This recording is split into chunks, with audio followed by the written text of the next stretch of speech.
The David Pakman Show at davidpakman.com.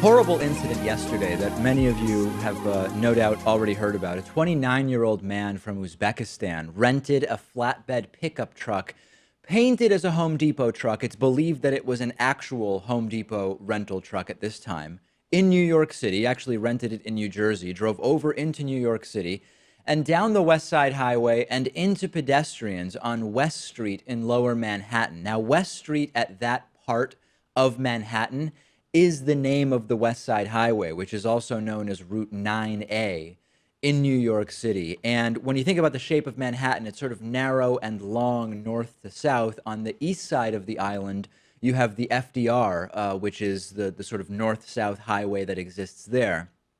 On the west side, you have the West Side Highway, and there's this really nice bike path and running path alongside the West Side Highway. I know it well. When the David Pakman Show was in New York City, our office was not too far from this part. And that's where the truck veered off and into the bike path and started to run people over. And the use of a truck to run people over has been a mode employed by the sort of neo-jihadi ISIS umbrella term terrorists over the last couple of years. But if there was any doubt as to the ideological background of this individual, he reportedly shouted, Allahu Akbar, God is great, in Arabic, according to multiple witnesses, including both civilians and law enforcement officials, when he was exiting his truck. Now, he exited the truck with, some people are describing them as fake guns. I mean, they were real guns, but it was a paintball gun and a pellet gun. So they were not real in the sense that they did not fire what we would call full ammunition, full power ammunition. They were able to fire paintballs and pellets, and then the driver shot by police and arrested, brought into surgery at Bellevue Hospital in New York City, out of surgery. FBI saying earlier today that they've already interviewed the individual, not willing to say anything about the content of those interviews at this time, and by all likely assessments is going to spend the rest of his life in prison. Now, as far as the victims, 8 people were killed total, and I found out that 5 were from my home country of Argentina. It was actually a group of 5 Argentinians who came to the United States, to New York City, to celebrate a 30th anniversary of high school graduation. So as you would imagine, people who graduated high school 30 years ago in their late 40s at this time. Another report said that a 6th non-American victim was a Belgian woman. Later, the report said that it was a German individual. I guess we're not 100% sure at this time, or at least I'm not 100% sure. And as you can imagine, Argentinian news, which I watch every day in the morning, has been covering this extensively. I've been receiving notices from the Argentinian consulate in New York City. They've been working to be in touch with family members of the 5 Argentinian deceased individuals, working to figure out how to get the remains back to Argentina as quickly as possible, but in concert with the wishes of the families. And then, other than the 8 killed, also 11 injured, including 2 kids, maybe 12 injured. I've seen both numbers. The kids, at least reportedly, not seriously hurt. Some of the adults very seriously hurt. And now the fallout of this politically starts to happen. And Donald Trump using this in a totally sort of confusing way, in a disappointing way, in a disjointed and confused way, putting out a couple of tweets about this incident, starting first by saying, and see if you can understand what he's saying here. We must not allow ISIS to return or enter our country after defeating them in the Middle East and elsewhere. Enough. So right away, this is an attempt to brag about his so-called defeat of ISIS, which, by the way, is no big thing to brag about. I've been saying for years at this point that more than likely within 2 years, within 18 to 24 months, ISIS, in terms of its stronghold in the Middle East, is going to be effectively destroyed, whether it's Trump, Obama, Ted Cruz, Hillary, whoever it is that's in power. That's the direction things have been going. But the more difficult thing is going to be to root out these individual attacks around the world, sort of under the umbrella of ISIS ideology. And it's also fine to say, well, we're not going to let bad people, people who want to do damage and bad things to the US into the country. But remember that this is an individual who came to the United States legally from Uzbekistan, and Uzbekistan is not on Trump's or anybody else's travel ban list, nor have I heard anyone even suggest that Uzbekistan should be on the list. So right away, it's an attempt to politicize from Donald Trump without it actually being totally clear that he even understands what's going on. And then sadly, in the midst of all this, Donald Trump putting out another tweet about visas, saying the terrorists came into our country through what's called the Diversity Visa Lottery Program, a Chuck Schumer beauty. I want merit-based, and then also tweeting about vetting. I have just ordered Homeland Security to step up our already extreme vetting program. Being politically correct is fine, but not for this. So immediately using the tragedy to try to score confused and weird political points. And I've been clear, when there's a mass shooting, that's a good time to talk about mass shootings and gun safety. That's not what I'm faulting Donald Trump for. What I'm faulting him for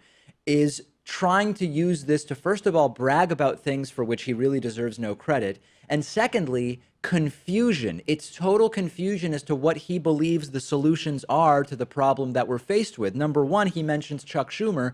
Chuck Schumer, even Jeff Flake said, Chuck Schumer was one of many people involved in the passage of that visa program. Jeff Flake also said back in 2013, we had a bipartisan proposal to do away with this particular program. That was never made law, and it's both Republicans and Democrats that are to blame. And of course, with most of Trump's statements, there's always something or a lot missing. And in this case, it's that you still vet people who come to the United States on this particular visa program. The selection is via lottery, but you're not exempt from vetting just because you've been selected for a possible visa in a lottery. And the distraction that is this, I believe, is working for many, many Trumpists, because they are tuning into Fox News, they are watching Breitbart or reading Breitbart and watching InfoWars, etc. And it is a total misdirection campaign. And by the way, also taking attention away from the growing scandal of Trump-Russia-related indictments. But that's another story which we will talk about.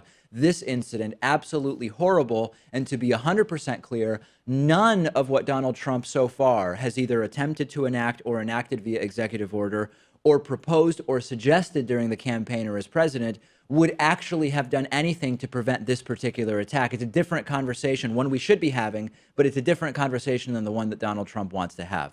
Let's talk about Jeff Sessions. Where to start, right? Jeff Sessions, the Attorney General. Jeff Sessions is already possibly someone who perjured himself, lying under oath during his confirmation hearings about Russia-related questions. But as we've talked about before, provable perjury, that's pretty difficult. In the midst of all of the reporting, though, earlier this week about the indictments of Trump associates Paul Manafort and Rick Gates, we learned about the indictment and guilty plea of former Trump policy advisor George Papadopoulos. New information has surfaced about Donald Trump's Attorney General Jeff Sessions, and we now must wonder, is Jeff Sessions in danger of being indicted himself, which of course would be nothing short of, what's the word? Monumental. If a sitting attorney general were to be indicted by a special counsel. So first of all, what did the Papadopoulos documents reveal about Attorney General Jeff Sessions? Well, number one, Jeff Sessions has said multiple times that he knew nothing about anything related to Russia, Russian collusion, nothing at all. We learned from the Papadopoulos documents, from the plea agreement of George Papadopoulos, that Jeff Sessions was in a meeting with Donald Trump and Papadopoulos on March 31st of 2016. At the time, Jeff Sessions was Donald Trump's top foreign policy advisor. I don't know what term you want to apply to that. Was he the acting top foreign policy advisor? Was he the temporary? Was he the de facto top Trump foreign policy advisor? I don't know. Call it what you want. That's what he was at the time. This is the meeting where George Papadopoulos said that he had connections, that he could help arrange a meeting between then candidate Trump and President Putin. Now, whether the meeting happened or not is not the issue here. The issue is that this hurts the credibility and the plausibility of what we've heard from Jeff Sessions and Donald Trump and Trump Jr. and the whole bunch of them, because this was a month before the now infamous Trump Tower meeting with the Russian lawyer, which means that the entire cast of characters was aware of the Russia stuff long before the meeting with the Russian lawyer took place. And that meeting was not this isolated thing that nobody knew anything about, but it was part of the bigger picture. And part of that bigger picture is a meeting where Papadopoulos said, hey, I can facilitate this. I've got contacts. And Trump was there and Jeff Sessions was there. But the key part is that Sessions' comments about Russia came in sworn testimony. So far, neither Trump Jr., to our knowledge, nor Donald Trump have made potentially false statements about Russia-related stuff in sworn testimony. Jeff Sessions was giving sworn testimony to the Senate during his confirmation process when he said these things. So already, the George Papadopoulos plea deal puts in question even more of Jeff Sessions' comments that have already been made. But this is clearly not just some mere speculation about Sessions, right? Because right after this indictment, after we learned of this indictment, Jeff Sessions was brought to a closed-door meeting at the White House with Donald Trump just this past Monday.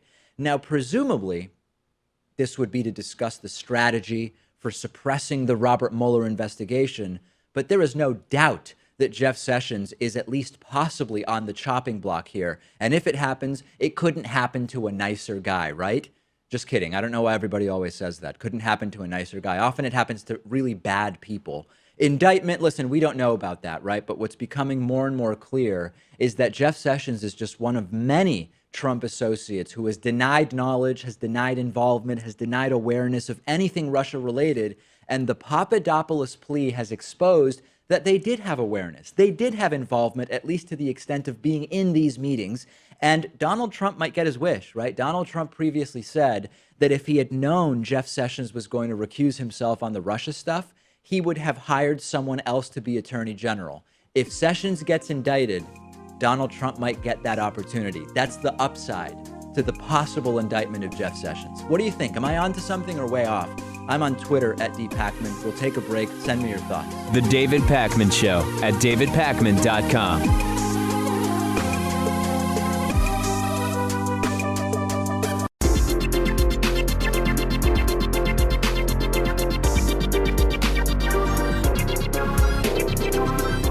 The David Pakman Show at davidpakman.com. Today's new member of the day is Margaret Hodgkins. Margaret, thank you. Thank you so much for signing up at davidpakman.com/membership. Mentioned yesterday that David Pakman Show's Amazon affiliate link has been totally shut down. 7 years of people who had that link bookmarked evaporated overnight. So we do need your support. Membership is one option, davidpakman.com/membership.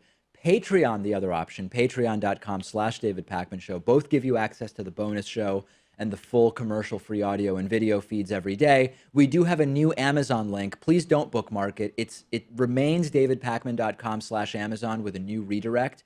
Don't bookmark it. Use it. But again, with 7 years of people's bookmarks outdated now, it's not good. It's not good at all. So that is something that we are going to have to contend with over the coming months. Let's get to Hatriot Mail. If you don't know about Hatriot Mail, here's what Hatriot Mail is.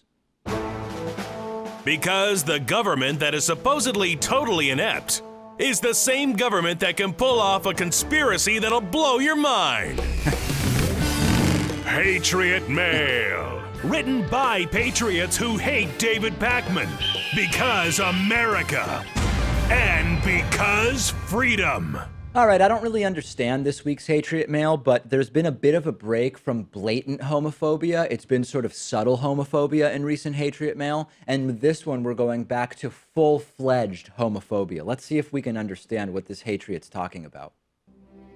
So, Pakman, were you sexing men in the home decor section at Walmart before you promoted yourself to host this train wreck of a straight-faced show in the bowels of YouTube? Or were you receiving electroshock therapy at Straight Camp? I've heard of Alex Jones, but not David Pakman. Don't associate with cucks like Pakman. Pakman is a Rachel Maddow wannabe. Fake progressive Zionist scum. Wait, so am I a fake Zionist or a real one? It's not totally clear from this one. But anyway, yeah, back to the full-fledged homophobia. Why is it that is such a focus of Hatriot Mail? I don't know. A lot of questions about that. And remember that you can use Hatriot Mail to turn hate into love by using the coupon code Hatriot40. Hatriot40 is a coupon code that'll save you 40% off of your membership at davidpakman.com/membership. Okay, big news. The David Pakman Show is now fully accepting cryptocurrency, Bitcoin, Ethereum, and Litecoin. And the background of this has been, we've had hundreds of people over the last couple of years say, hey, David, I've got a bunch of Bitcoin. I'm one of these Bitcoin millionaires that put in $100 into Bitcoin at the beginning, and now it's worth a ton. I'd love to contribute, but I want to contribute via Bitcoin. And that is now available to you. We had YouTube's Adpocalypse, which crushed our revenue at the beginning of April. I announced yesterday that our Amazon affiliate link has been completely and totally shut down by Amazon, and that is another notch out of our regular revenue. So we have finally done it. We can now accept Bitcoin, Ethereum, and Litecoin. I'm going to put up our addresses on the screen for for all three, Bitcoin, Ethereum, and Litecoin.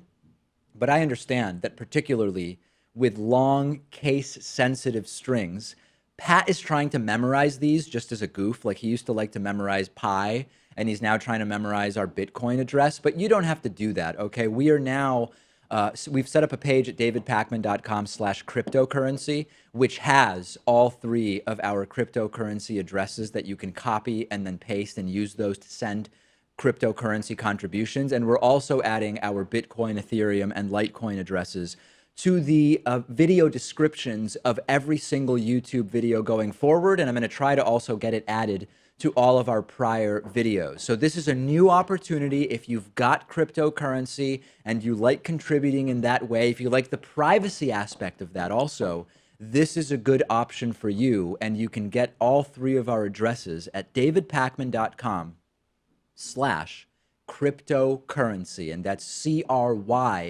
CRYPTO currency. We've already received yesterday, I just mentioned this very offhandedly, and we received 3 contributions, 1 via Litecoin and 2 via Bitcoin. So check that out, davidpakman.com/cryptocurrency. Tell your friends, tell your family, tell anybody who will listen.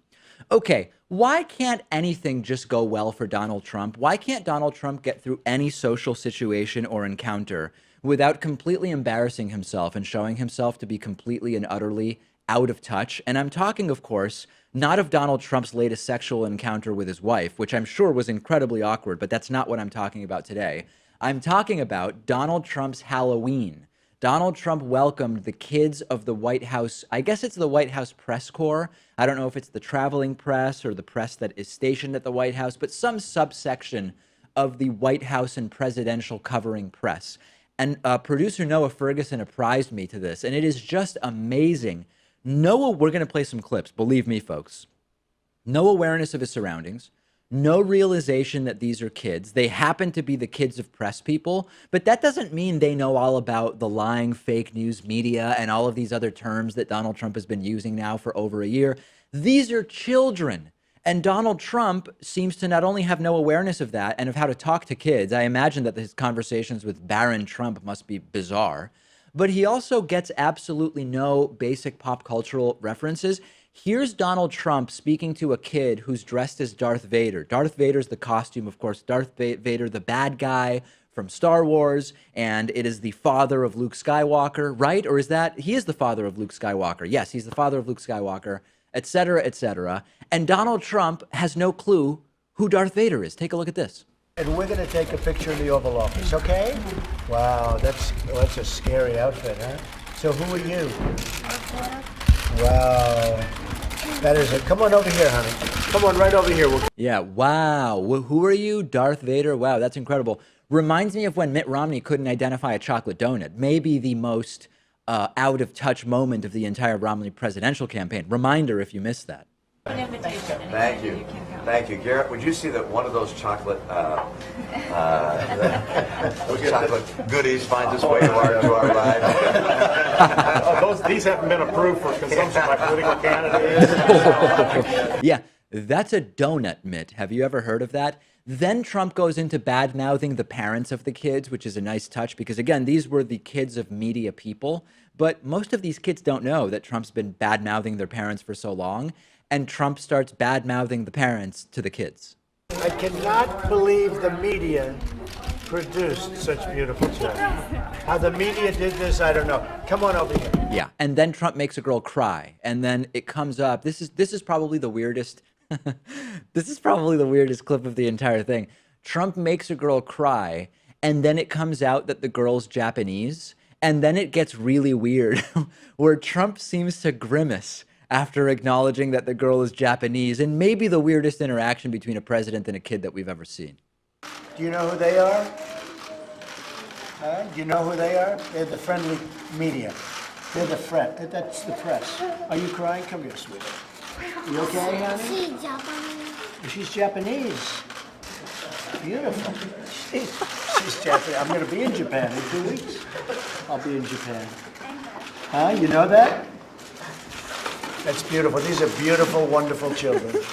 The grimace on his face after the girl says, I know you're going to Japan, is like nothing I have seen before. And then Trump decides which kids are thin enough to have candy, telling one girl that, I think it's a girl, that because she doesn't have weight problems, she's allowed to have candy in the White House. Take a look at this. Who likes this? No, that was Well, you have no weight problems. That's the good news, right? Yeah. this Good. So you take out whatever you need, okay? If you want some for your friends, take them. We have plenty. Oh, man. Then Trump makes a weird political comment to a kid and then congratulates the room for what isn't immediately clear. Take a look. So how does the press treat you? I'll bet you get treated better by the press than anybody in the world, right? Huh? I think so. I swear. Anyway, well, congratulations, folks.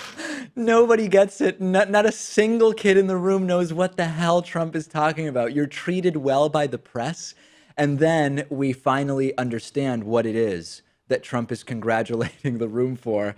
He's congratulating the parents, I guess, for being able to have produced these children.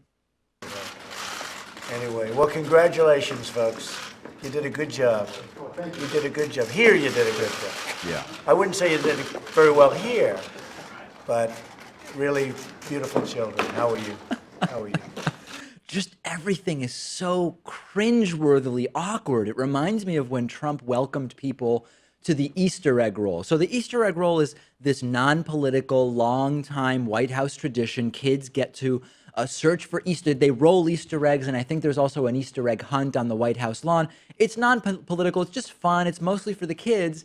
And Trump gives a political speech, and if you're not watching this one, you're going to miss half of the optics, because Donald Trump gives a political speech with the Easter bunny standing next to him. Take a look at this. And we will be stronger and bigger and better as a nation than ever before. We're right on track. You see what's happening, and we are right on track. So thank you, everybody, for being here. Yeah. Next to the Easter bunny and giving a political speech. You might as well have Batman standing behind you when you announce the next action against North Korea. What a bizarre event at the White House yesterday. And he just can't be a normal person because he's not. He's so much more out of touch even than Mitt Romney. And I know, Mitt Romney had this amazing staged event where he went shopping at Costco, and all he bought was multiple cases of seltzer water and Greek yogurt. Like, it was such, during the campaign against Barack Obama, it was such an obviously fabricated moment where Mitt Romney grabbed a shopping cart and he just filled it with just, why do you have so much seltzer? You're traveling. Where are you even going to bring the seltzer? You're flying around everywhere. You're bringing huge cases of seltzer everywhere you go. It didn't make any sense. Trump's similar thing is like when he eats Kentucky Fried Chicken, or when he used to on Trump's plane. But that wasn't even staged. That's real. Trump doesn't know a healthy meal. He wouldn't know a healthy meal if it forced itself down his throat. But that's his only connection to sort of like average middle class consumer culture of the United States, just completely unable to act like a normal person because he's not. And by the way, we know he's a germaphobe. We have to assume that right after the kids left, his desk was sanitized twice. I mean, candy and kids touching your desk, I don't think that's going to fly for a germaphobe like Trump. Bizarre, and people on our Reddit discussion forum noticed it. You can join the discussion there at davidpakman.com/REDDIT. Back after this. The David Pakman Show at davidpakman.com.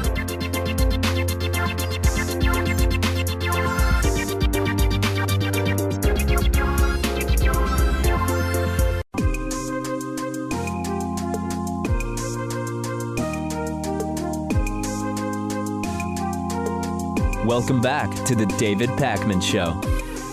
I'm joined today by Graham Allison, who's the Douglas Dillon Professor of Government at the Harvard Kennedy School of Government. Our topic today is China.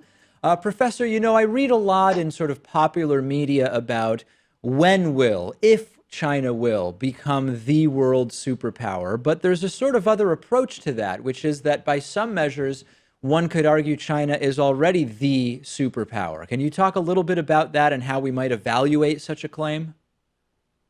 Well, it's a great question. Americans all know in our bones that we are number one. So it's a very almost inconceivable for most of us that some other power should rival us or even surpass us in many domains.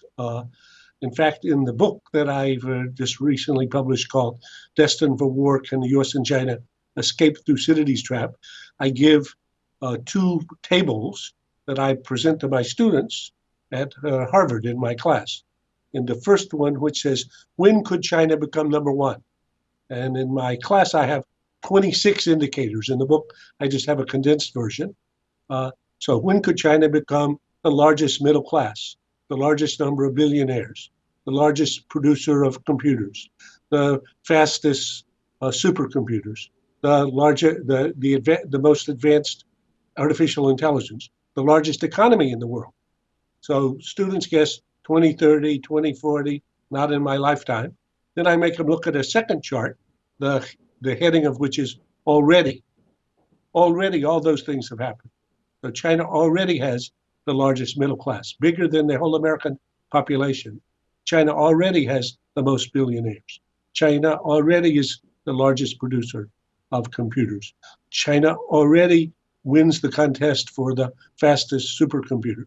China is already the largest economy in the world, measured by what both the IMF and the CIA regard as the single best yardstick for comparing national economies, which is purchasing power parity.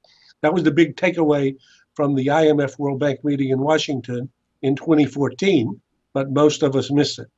Very good. So in hearing you say this, some in our audience might say, wow, I must really be not just very unaware of all of the data that points to China being the superpower in the world right now. There's also the possibility that there's something that is not maybe measurable in some of those statistics that we might be able to flesh out that might tell us more about the concept of a superpower. So just as like one example, and I'm really curious to hear your thoughts on it, there is the argument that some make, which is that looking at the size of China's economy or even purchasing power parity and some other economic indicators, it doesn't consider, for example, China's relatively undeveloped financial sector, and that consumption of goods because you have a huge population and manufacturing capacity is one thing, but that the superpowerdom, for lack of a better term, also relates to the influence of a country's financial sector geopolitically.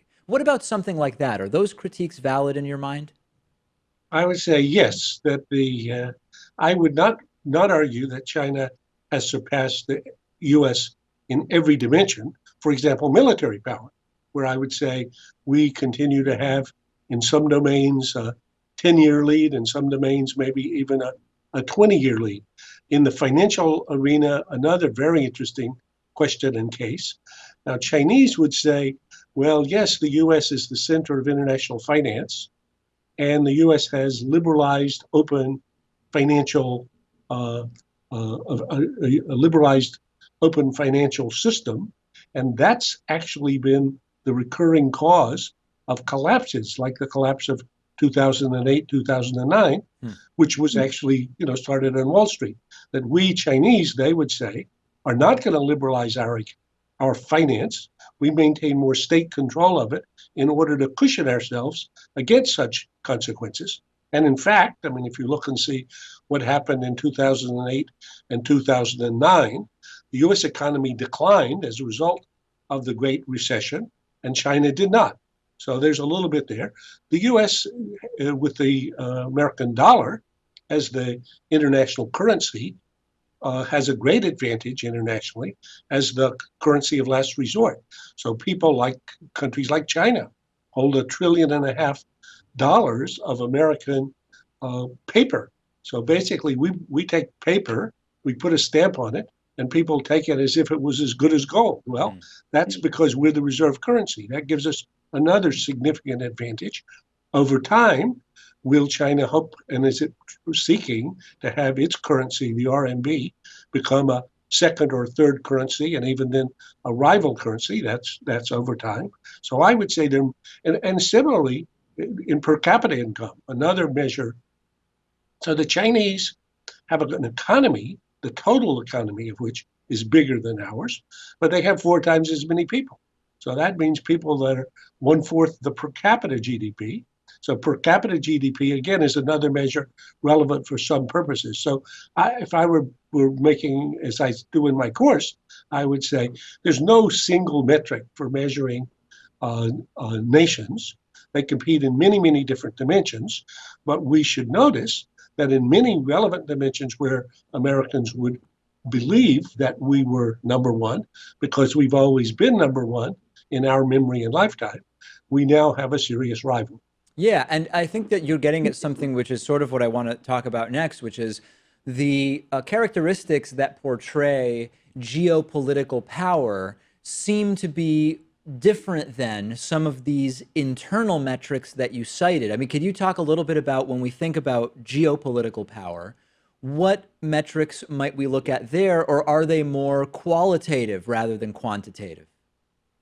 Well, extremely good question. So again, and if I were exploring it in my class, it would take a whole class. But let me try to just do the top of a few icebergs here. So basically, economics is the substructure for power in international politics. If a country is bigger and stronger than another, that doesn't mean it'll necessarily be more powerful in every dimension.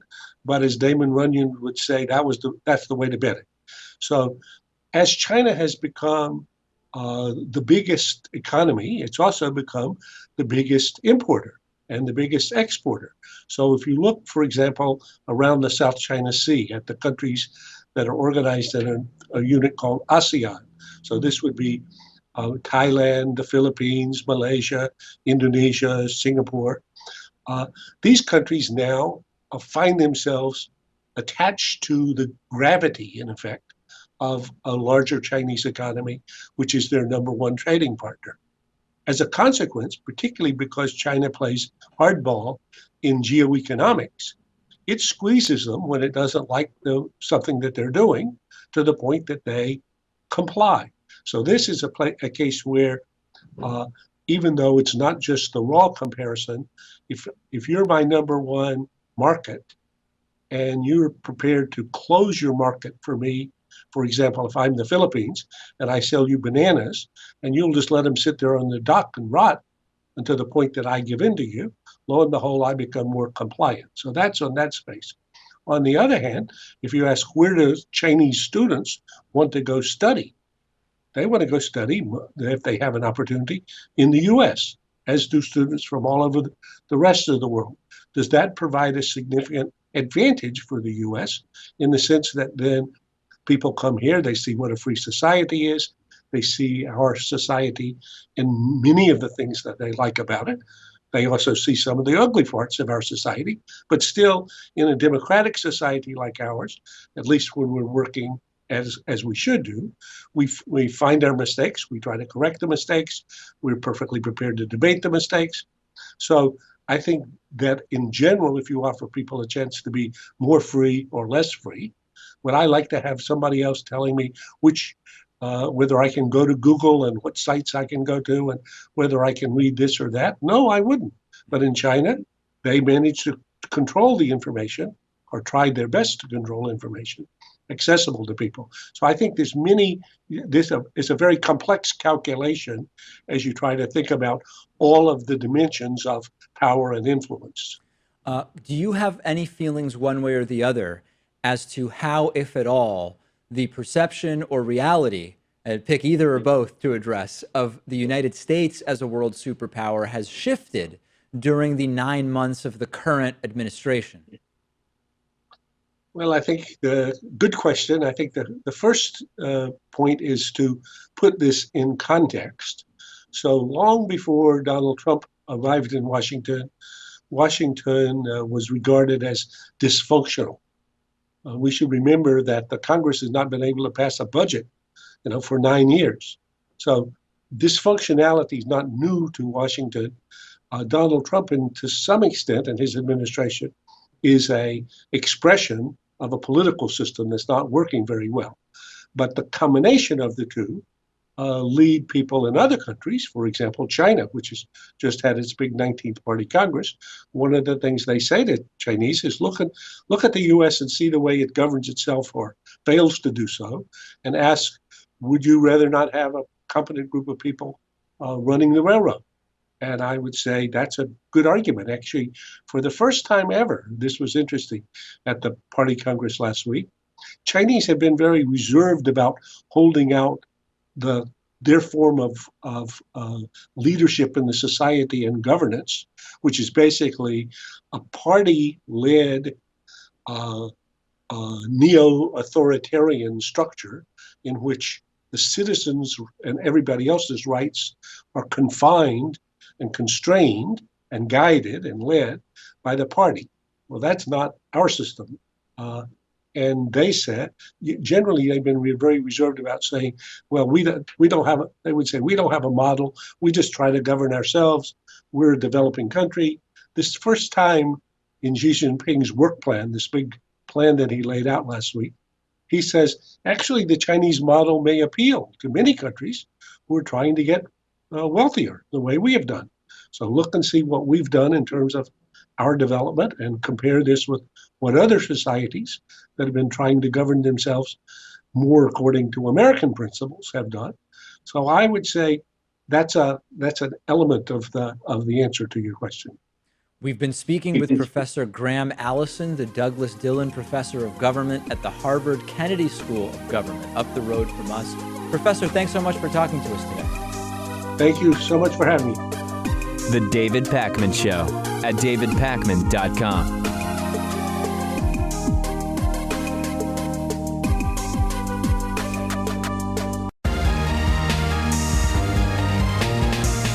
The David Pakman Show at davidpakman.com. I think you're going to like this one. This is really funny. Remember Monday when I played a clip of Corey Lewandowski, Trump's former campaign manager? He went on Fox News and he was on to provide reaction to the indictments. Then we didn't know who it was, but we knew the indictments were coming, of Paul Manafort and Rick Gates. And we learned also of the indictment and guilty plea of George Papadopoulos. And Corey Lewandowski said, what we really need to be talking about is the Clinton administration. Just as a reminder, here's Corey Lewandowski. We played this clip for you earlier in the week. The White House, your reaction to that? The dam is breaking. We're never going to hold the water back. Give me a break, okay?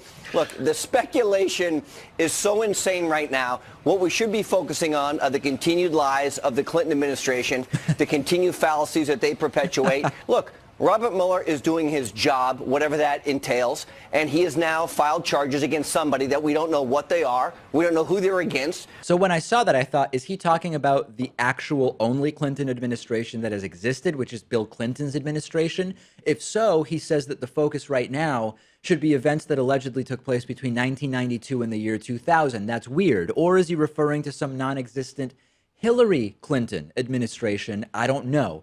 But the list is growing. The list is growing of these unhinged right-wingers who continue to talk about the Hillary Clinton administration, or at least referring to something that seems like they're talking about Hillary Clinton, in the wake of Trump campaign indictments. Here's Corey Lewandowski again talking about the Clinton administration. This time, he actually does correct himself.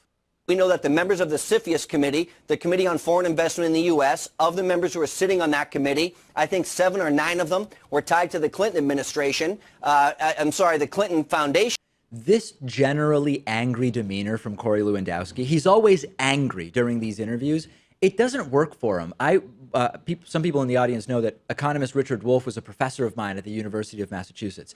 And he would, when talking about some of the failings of our economic system, he would take on sort of an angry tone during his lectures, but it actually felt natural, like it fit the situation and it felt natural and authentic. This constant, clearly fabricated anger from Corey Lewandowski really doesn't work. And it also doesn't make what he's saying logical at all. And here is Sean Hannity. Sean Hannity also referring to President Clinton, but talking about Hillary, bumbling, and then I guess kind of correcting himself. No Trump collusion. Here's what we do have tonight. This is what the media will ignore. This is what matters. These are the facts. This is where the evidence comes in.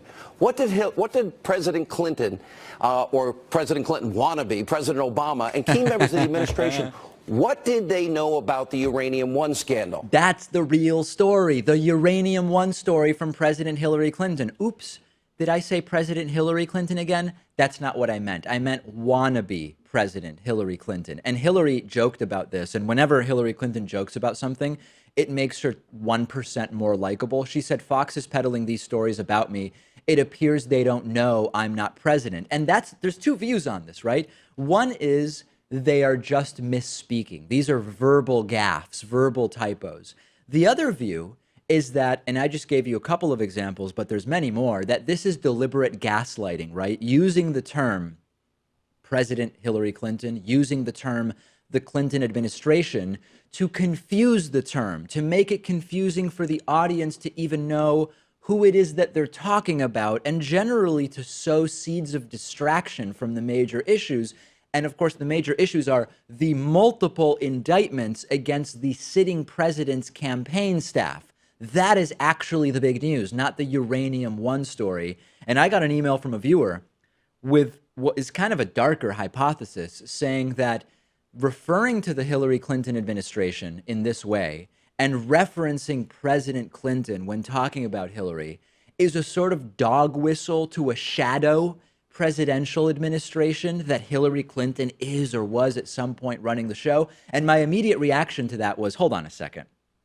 Even Trumpists aren't so stupid that they would fall for that.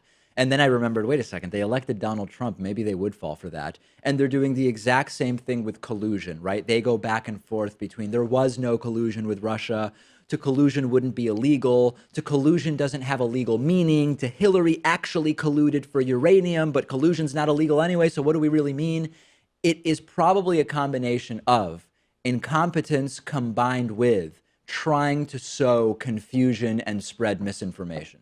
2016 was the hottest year on record, and 2016 saw faster than ever increases in carbon dioxide, CO2 in the atmosphere. We now have the Greenhouse Gas Bulletin for 2016. It's a yearly report from the World Meteorological Organization, and it debunks the common talking point, which is, hey, we can't possibly evaluate long-term climate trends because we only have temperature data for the last 120 or so years. The counterpoint is we can use science to determine CO2 in the atmosphere for the last 800,000 years.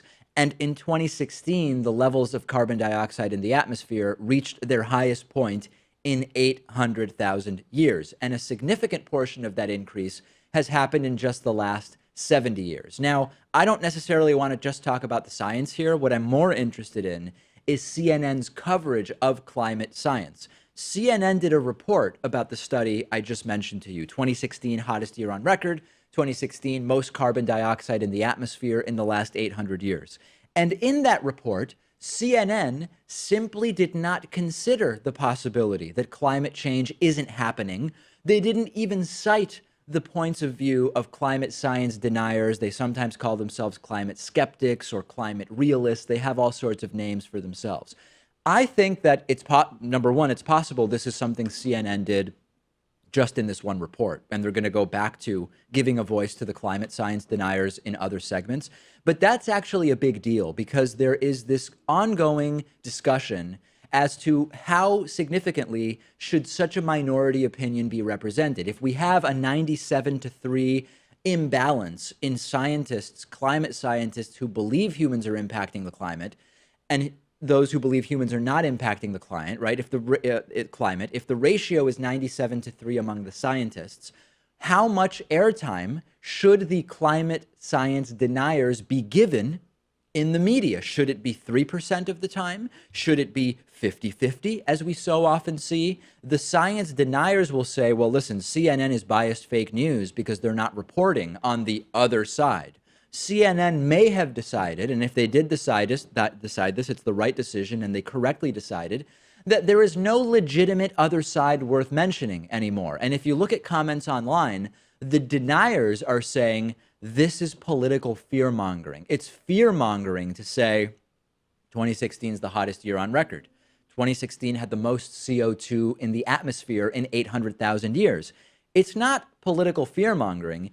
It's that the scientists are scared. It's not liberals trying to scare you. The data is objectively scary, and scientists are telling us that.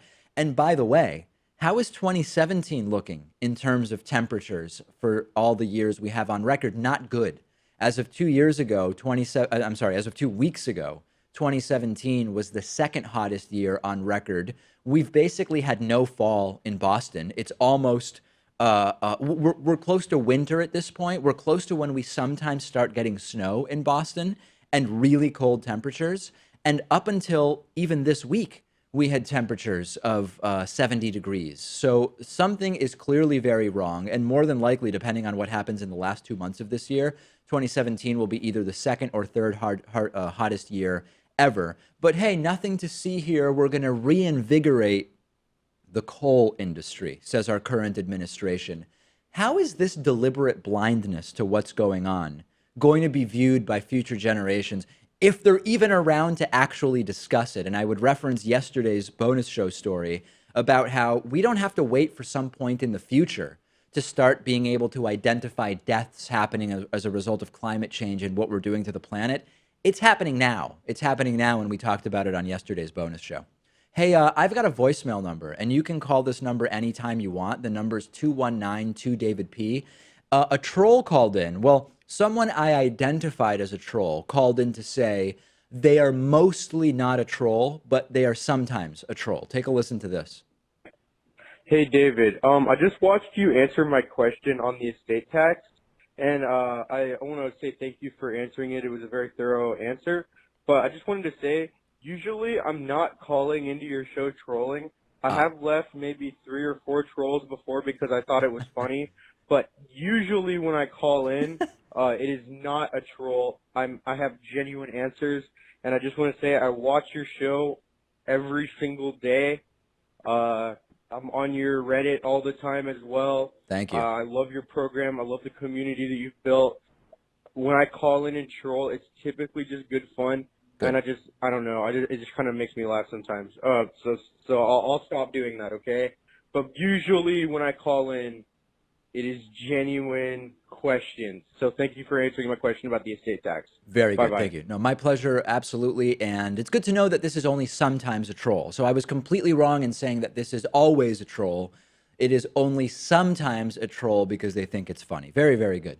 On today's bonus show, a Japanese company is giving their non-smoking employees 6 extra days of vacation to compensate for all of the 5 to 10 minute cigarette breaks that the cigarette smokers get. What do we think about that? Is it some form of discrimination? We will talk about it on the bonus show. We also are going to talk about a new report that indicates that how your brain responds to certain particular words might predict your risk for suicide.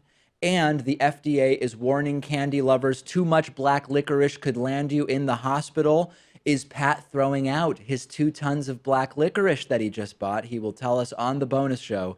DavidPakman.com/membership is one way to get access to the bonus show. Patreon.com/David Pakman Show is another way. And remember, the David Pakman Show now accepting cryptocurrency contributions. DavidPakman.com/cryptocurrency for more information on that.